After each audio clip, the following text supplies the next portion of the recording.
வணக்கம். வடலியின் இரவு நேர பிரதான செய்திகள். முதலில் தலைப்புச் செய்திகள். தமிழர் விவகாரத்தில் அனூறு அரசு ஏமாற்றுகின்றது, ஜோசப் ஸ்டாலின் குற்றச்சாட்டு. வடபகுதி மீனவர்களின் வாழ்வாதாரத்தை சுரண்டும் இந்திய இழுவை படகுகளை கட்டுப்படுத்தாவிட்டால் மக்கள் போராட்டம் வெடிக்கும் என ரவிகரன் எம்பி எச்சரிக்கை. மக்களுக்கு பேரிடி, மின் கட்டணம் மீண்டும் அதிகரிக்கும் அபாயம். அமெரிக்க காங்கிரசுக்கான உரை, உக்ரைன் ஜனாதிபதிக்கு எதிரான கடும் தொனியை குறைத்த ட்ரம்ப், கிரீன்லாந்துக்கு தொடர்ந்தும் எச்சரிக்கை. தொடர்பான விரிவான செய்திகள். தமிழ் மக்களின் அரசியல் தீர்வு உள்ளிட்ட விவகாரங்களில் கடந்த கால அரசுகளைப் போன்று அனூறு அரசும் ஏமாற்றும் வகையிலேயே செயற்பட்டு வருவதாக இலங்கை ஆசிரியர் சங்கத்தின் பொதுச் செயலாளர் ஜோசப் ஸ்டாலின் குற்றம் சாட்டியுள்ளார். வடமராட்சிக்கு நேற்றைய தினம் செவ்வாய்க்கிழமை விஜயம் மேற்கொண்ட இலங்கை ஆசிரியர் சங்க பொதுச் செயலாளர் ஜோசப் ஸ்டாலின் யாழ் வடமராட்சி ஊடக இல்லத்தில் இடம்பெற்ற ஊடக சந்திப்பில் கருத்து தெரிவிக்கையிலேயே இவ்வாறு தெரிவித்தார். தமிழ் மக்களுக்கு அரசியல் அதிகாரம் வழங்குவது, அரசியல் கைதிகளை விடுதலை, காணாமல் ஆக்கப்பட்டோர் விவகாரம், காணி விடுவிப்பு உள்ளிட்ட தமிழர் விவகாரங்களில் புதிதாக பொறுப்பேற்றிருக்கும் அனூறு அரசும் ஏமாற்றும் விதத்திலேயே செயற்பட்டு வருகின்றது. ஜெனீவா மற்றும் வரவு செலவு திட்டம் ஆகியவற்றில் இந்த விடயங்கள் குறித்து அதிகமாக பேசுகின்ற அளவுக்கு நடைமுறையில் செயற்படுத்துவதில் இந்த அரசு அக்கறை காட்டுவதாக தெரியவில்லை. வெளிவிவகார அமைச்சர் விஜித ஹேரத் மற்றும் ஜேவிபியின் பொதுச் செயலாளர் டெல்வின் சில்வா ஆகியோரது அண்மைக்கால பேச்சுக்கள் இதனையே உறுதிப்படுத்துகின்றன. அரசியல் தேவைகளுக்காக மீனவர் பிரச்சினையை கையில் எடுக்காது கடல் வளத்தையும் மீனவர்களது வாழ்வாதாரத்தையும் கருத்தில் கொண்டு இரு நாட்டு அரசுகளுக்கும் சாத்தியமான வழிகளில் தீர்வு காண முன்வர வேண்டும். நாட்டில் அண்மையில் இடம்பெற்று வரும் நிகழ்வுகள் தொடர்பில் கருத்து தெரிவிக்கும் அரசு தரப்பு பிரதிநிதிகள் அவ்வாறான நிகழ்வுகளினால் தேசிய பாதுகாப்பிற்கு எந்தவித பாதிப்புகளும் இல்லை என தெரிவித்து வருகின்றனர். ஆனால் பெலிஸ்மா அதிபர் ஒருவரையே தேடும் நிலையில் பெலிஸ் உள்ளது. இவ்வாறான கேவலமான நிலையில் தான் நாடு தற்போது உள்ளது என தெரிவித்தார். வடக்கு கிழக்கு பகுதிகளில் கடலோர மக்களின் பெரும்பாலானோர் மீன்பிடித்தல் அல்லது மீன்வளம் தொடர்பான தொழில்துறையை நம்பியுள்ளதாகவும் அதுவே அவர்களது அறிந்த ஒரே வாழ்வாதார நடவடிக்கை என சுட்டிக்காட்டிய வன்னி மாவட்ட நாடாளுமன்ற உறுப்பினர் துரைராச ரவிகரன், மீனவ மக்களுடைய குறித்த வாழ்வாதாரத்தை சுரண்டுகின்ற வகையில் செயற்படும் இந்திய இழுவை படகுகளை கட்டுப்படுத்த நடவடிக்கை எடுக்குமாறும் கடற்தொழில் அமைச்சரை கேட்டுக்கொண்டுள்ளார். மீனவ மக்களின் வாழ்வாதாரத்தை அளிக்கின்ற வகையில் செயற்படும் இந்திய இழுவை படகுகளை கட்டுப்படுத்த தவறினால் முல்லைத்தீவு, யாழ்ப்பாணம், மன்னார், கிளிநொச்சி உள்ளிட்ட வடபகுதி மீனவர்கள் வீதிகளில் இறங்கி போராட வேண்டிய நிலை ஏற்படும் எனவும் அத்தகைய நிலையை ஏற்படுத்த வேண்டாம் எனவும் எச்சரிக்கை விடுத்துள்ளார். பாராளுமன்றத்தில் இன்று இடம்பெற்ற 2025 வரவு செலவு திட்ட கடற்றொழில் அமைச்சின் மீதான குளநிலை விவாதத்தில் பங்கேற்று கருத்து தெரிவிக்கும் போதே அவர் இவ்வாறு தெரிவித்தார். இந்திய இழுவை படகுகள் செய்யும் அத்துமீறிய செயல்களினால் எமது வடக்கு மீனவர்கள் தொழில் செய்ய முடியாத நிலை ஏற்பட்டுள்ளது. எமது மீனவர்களின் கடற்றொழில் உபகரணங்கள் சேதப்படுத்தப்படுகின்றது. வடக்கு மீனவர்களின் வாழ்வு கேள்விக்குறியாக்கப்படுகின்றது. இந்திய விசைப்படகுகள் மீன்பிடியில் மிகவும் அழிவுகரமான முறைகளில் ஒன்றாக கருதப்படும் அடித்தள இழுவை வேலை பிரயோகத்தை மேற்கொள்கின்றன. ஆழ்விசை படகுகள் கடலின் ஹூவர் என்றும் புல்டோசர்கள் போன்று மீன் போன்ற மற்றும் பிற அடித்தள மீன் இனங்களை அழித்தொழிக்கின்றன. இலங்கை பெருங்கடலில் இந்த புல்டோசிங் அடித்தள விசை படகுகளின் செயற்பாடுகள் தொடர்ந்தால் விரைவில் எந்த மீனும் கடலில் பிடிக்க இயலாத நிலை ஏற்படும். அடித்தட இழுவை விசை படகுகள் கடல் தளத்தை சிதைத்து கடல் சூழலை சீர்குலைத்து பழைய பவள பாறைகளை சேதப்படுத்துகின்றது, பிளாங்டன்களின் வளர்ச்சியை பாதிக்கின்றது மற்றும் இறுதியாக ஆழ்கடல் இனங்களில் உள்ள கடல் பாறை மீன், இறால் மற்றும் பிற வகைகளை பாதிக்கின்றது. இது வாழ்விட சீரழிவுக்கு வழிவகுக்கும். கூடுதலாக இழுவை விசை இழுத்தல் உண்மையில் ஒரு தேர்ந்தெடுக்கப்படாத முறையாகும். ஏனெனில் இலக்கு அல்லாத உயிரினங்கள் மீன்பிடிக்கப்படுகின்றன, சுற்றுச்சூழலும் அழிக்கப்படுகின்றது. இவ்வாறான இழுவை வலைகளை பயன்படுத்தும் மீனவர்கள் கரைக்கு வந்த பிறகும் கடலிலும் தாங்கள் விற்கக்கூடிய மீன்களை கரைக்கு வந்த பிறகும் தாங்கள் மட்டும் எடுத்துக்கொண்டு இலக்கு இல்லாத கடல் உயிரினங்களை மீனிலங்களை அப்புறப்படுத்துகின்றார்கள். இலங்கையின் கடலோர மக்களின் பெரும்பாலானோர் மீன்பிடித்தல் அல்லது மீன்வளம் தொடர்பான தொழில்துறையை நம்பியுள்ளனர். அதுவே அவர்கள் அறிந்த வாழ்வாதார நடவடிக்கையாகும். அந்த வாழ்வாதார ஆதாரம் அளிக்கப்பட்டால் மனித பாதுகாப்பை பாதிக்கும் வகையிலான மிகப்பெரிய பொருளாதார, சமூக மற்றும் அரசியல் விளைவுகளை ஏற்படுத்தும் என அவர் தெரிவித்தார். இலங்கை மின்சார சபையின் கடன் தொகை மீண்டும் அதிகரித்து செல்லும் அபாயம் காணப்படுவதனால் மின்சார கட்டங்களை அதிகரிக்குமாறு சர்வதேச நாணய நிதியத்தின் சிரேஷ்ட அதிகாரி பீட்டர் புவர் பரிந்துரையை முன்வைத்துள்ளார். கடந்த ஜனவரி மாதம் இலங்கை மின்சார சபை மின் கட்டணத்தில் திருத்தம் செய்திருந்தது. இந்த நிலையில் குறித்த திருத்தத்தினால் மின் உற்பத்தி செலவுகள் கட்டணத்தினால் ஈடு செய்ய முடியாத நிலை உருவாகியுள்ளதாக பீட்டர் புவர் சுட்டிக்காட்டியுள்ளார். எதிர்காலத்தில் இலங்கை மின்சார சபை நட்டமடையக்கூடிய சாத்தியங்கள் மிக அதிகம் என தெரிவித்துள்ளார். குறிப்பாக புதிய கட்டணங்களின் காரணமாக செலவுகளை ஈடு செய்ய முடியாத நிலை ஏற்பட்டுள்ளதாக அவர் தெரிவித்துள்ளார்.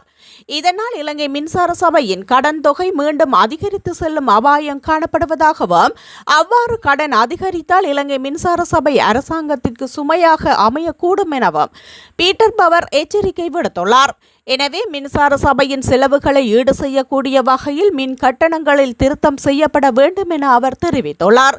நட்டமடையாத வகையில் விலை நிர்ணயம் செய்யக்கூடிய விலை பொறிமுறையொன்று காணப்படுவதாக அவர் சுட்டிக்காட்டியுள்ளார். எனவே இந்த முறையை பயன்படுத்தி விலை திருத்தங்கள் மேற்கொள்ளப்பட வேண்டும் என பீட்டர் பவர் அறிவுறுத்தியமையும் குறிப்பிடத்தக்கது. மேலதிக நேர கொடுப்பனவு குறைக்கப்பட்டமைக்கு எதிர்ப்பு தெரிவித்து நாளைய தினம் காலை 10 மணி முதல் 3 மணித்தியாலங்களுக்கு பணி புறக்கணிப்பில் ஈடுபடுவதற்கு அரசு தாதிய உத்தியோகத்தர்கள் சங்கம் தீர்மானித்துள்ளது. கொழும்பில் இடம்பெற்ற ஊடக சந்திப்பில் இதனை தெரிவித்த அந்த சங்கத்தின் ஒருங்கிணைப்பாளர் சமன் ரத்னபிரிய குறித்த கால பகுதியினுள் சகல வைத்தியசாலைகளுக்கு முன்பாக தங்களது சங்கத்தினர் ஆர்ப்பாட்டத்தில் ஈடுபட உள்ளதாக தெரிவித்துள்ளார். வைத்தியர்களுடனான கலந்துரையாடலிலும் கூட அவர்கள் கோரிய கொடுப்பனவை வழங்குவதற்கான நடவடிக்கை எடுப்பதற்கு அரசாங்கம் தவறியுள்ளதாக அறிய முடிகின்றது.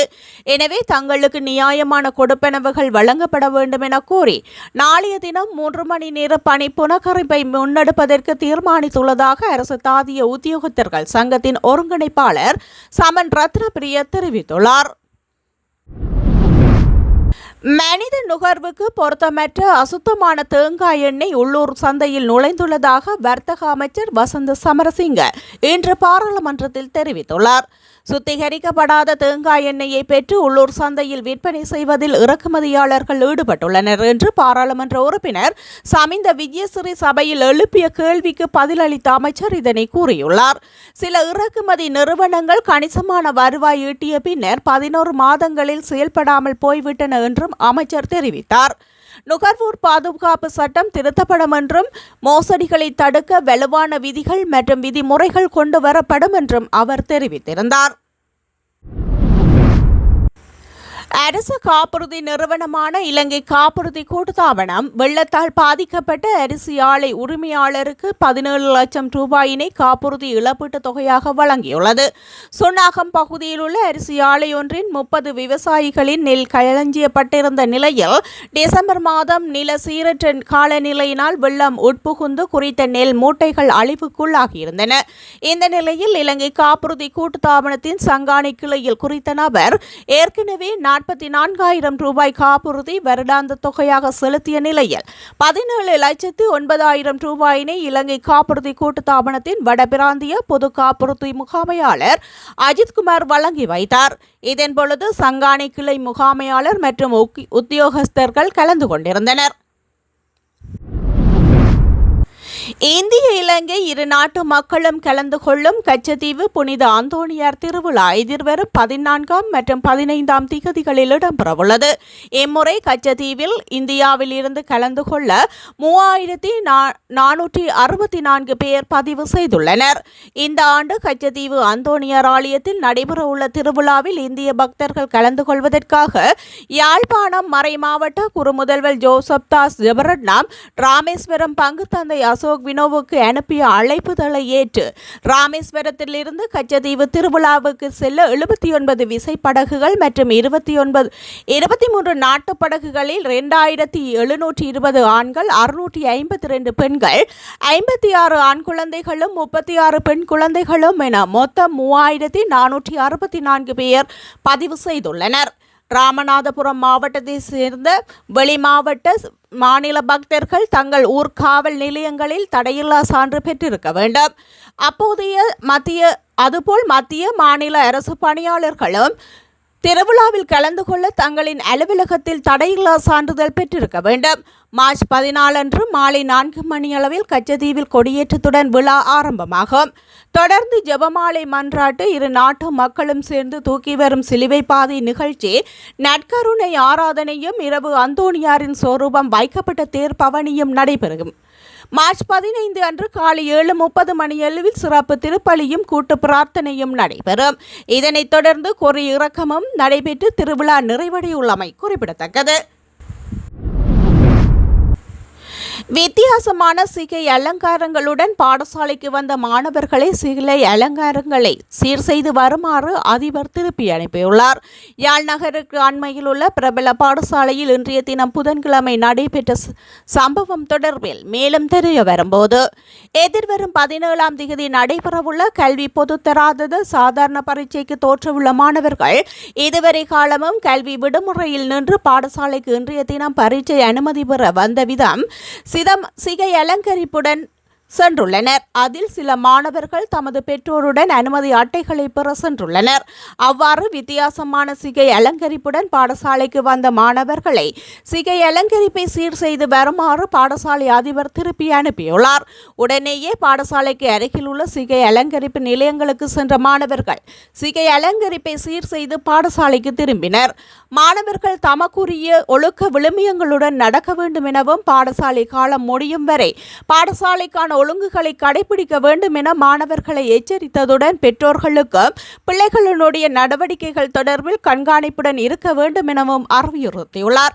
பாடசாலை மாணவர்களின் சிகை அலங்கரிப்பு தொடர்பில் சிகை அலங்கரிப்பு நிலையங்கள் கவனம் செலுத்த வேண்டும் எனவும், இது தொடர்பில் சிகை அலங்கரிப்பாளர்கள் சங்கம் தமது அங்கத்தவர்களுக்கு அறிவுறுத்த வேண்டும் என பல்வேறு தரப்பினரும் கடந்த காலங்களில் கோரி வந்தமையும் குறிப்பிடத்தக்கது. தொடர்பென வெளிநாட்டு செய்தி. உக்ரைனில் நிரந்தர சமாதானத்தை ஏற்படுத்துவதற்காக அமெரிக்காவுடன் சமாதான பேச்சுவார்த்தைகளில் ஈடுபடுவதற்கு கனிமங்கள் தொடர்பான உடன்படிக்கையில் கைச்சாத்திடுவதற்கும் தயார் என உக்ரைன் ஜனாதிபதி தெரிவித்துள்ளதை அமெரிக்க ஜனாதிபதி டொனால்ட் ட்ரம்ப் வரவேற்றுள்ளார். இன்று உக்ரைன் ஜனாதிபதியிடமிருந்து மிக முக்கியமான கடிதம் கிடைத்தது என தெரிவித்துள்ள ட்ரம்ப், நிரந்தர சமாதானத்தை ஏற்படுத்துவதற்கான மிக விரைவில் பேச்சுவார்த்தை மேசைக்கு வருவதற்கு தயார் என உக்ரைன் தெரிவித்துள்ளது. உக்ரைன் மக்களை விட வேறு எவருக்கும் சமாதானம் மிக முக்கியமானதாக இல்லை என தெரிவித்தார். ஜனாதிபதி ட்ரம்பின் வலுவான தலைமைத்துவத்தின் கீழ் பணியாற்றுவதை நானும் எனது அணியினரும் தயாராக உள்ளோம் என ஜெலக்சி கடிதத்தில் தெரிவித்துள்ளதை ட்ரம்ப் வாசித்துள்ளார். ரஷ்யாவுடன் தீவிர பேச்சுவார்த்தைகளில் ஈடுபட்டுள்ளதாக தெரிவித்துள்ள ட்ரம்ப், பேச்சுவார்த்தைகளுக்கு தயார் என்பதை வெளிப்படுத்தும் வலுவான சமிக்கைகள் கிடைத்துள்ளதாகவும் தெரிவித்துள்ளார்.